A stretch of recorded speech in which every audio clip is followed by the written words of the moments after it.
Welcome back to the Soil Doctor channel. Today, we're tackling one of the most common questions I receive: how to navigate the overwhelming world of bagged soils. Standing in the garden center aisle surrounded by dozens of options can leave even experienced gardeners second-guessing their choices. By the end of this guide, you'll have the confidence to select the perfect soil for any plant in your collection. Let's dig in and demystify this essential gardening decision. The first step in choosing the right bagged soil is understanding what's actually inside those bags. Commercial potting mixes typically contain three primary components: organic matter for nutrients, mineral components for structure, and aerating materials for proper drainage. When you pick up a bag, squeeze it gently. Quality soil should feel lightweight yet substantial, slightly moist but not soggy, and have a pleasant earthy aroma without any sour or ammonia-like smells that could indicate improper composting.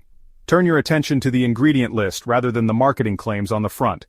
Look for specific components like peat moss or coco coir for water retention, perlite or pumice for aeration, vermiculite for nutrient holding, composted bark for structure, and worm castings or compost for nutrition.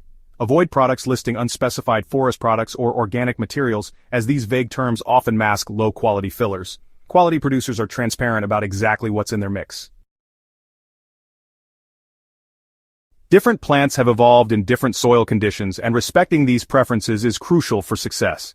For moisture-loving tropicals like Monstera or Pothos, choose soils with higher percentages of coco coir or peat moss to retain appropriate moisture levels.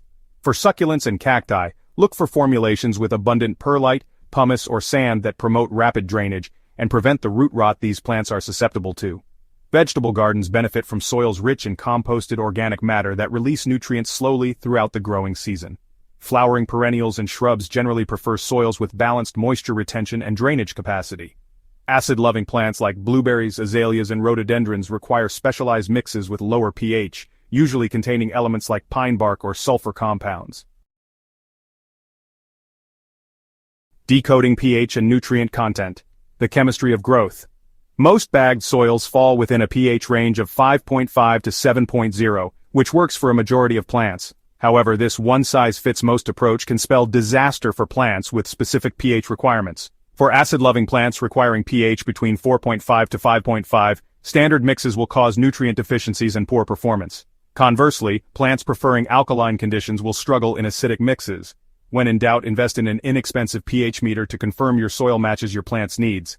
Regarding nutrients, understand the difference between starter charge and long-term fertility. Many bagged soils contain a small amount of initial fertilizer that depletes within 2 to 4 weeks. For long-term container plantings, either choose soils advertising extended feeding, typically 3 to 6 months, or plan to begin supplemental fertilization after the first month. For raised beds and in-ground plantings, soils with higher proportions of compost will provide more sustained nutrition. Organic versus conventional, making the right choice. The organic versus conventional decision extends beyond personal philosophy. Organic soils generally contain plant-derived nutrients that release more slowly and support more diverse soil microbiomes. These mixes excel in outdoor applications and for edible crops. However, they may underperform in indoor settings where their biological activity is limited by controlled environments. Conventional soils often provide more consistent results in the short term, especially for indoor plants, but may not support the same level of soil health over time. When choosing organic options, look for OMRI certification, ensuring that all components meet organic standards. Be aware that some organic soils still contain synthetic wetting agents or starter fertilizers, so read ingredients carefully if this matters to you. Special considerations. Reading between the lines. Watch for terms like moisture control, which contains hydrogel crystals that retain water, water repellent, which contains wetting agents to help water penetrate dry soil, or mycorrhizae added, which are beneficial fungi that enhance root nutrient uptake. These specialized formulations solve specific problems but aren't necessary for all applications. Moisture control formulations, for example, can be lifesavers for drought-prone areas, but may cause overwatering issues in humid climates or for drought-tolerant plants. For seedlings and young plants, choose finer-textured, sterile, seed-starting mixes that prevent damping off disease. For mature plants being repotted, select coarser mixes that provide better long-term structure and aeration as roots develop. When amending garden soil, focus on products specifically labeled as soil conditioners rather than potting mixes. Finding the right soil means matching the product to both your plant's needs and your gardening habits. The perfect soil for someone who tends to underwater will be different from the ideal choice for someone who waters generously. By understanding what's in the bag and how it relates to your specific situation, you'll set your plants up for their best possible growth.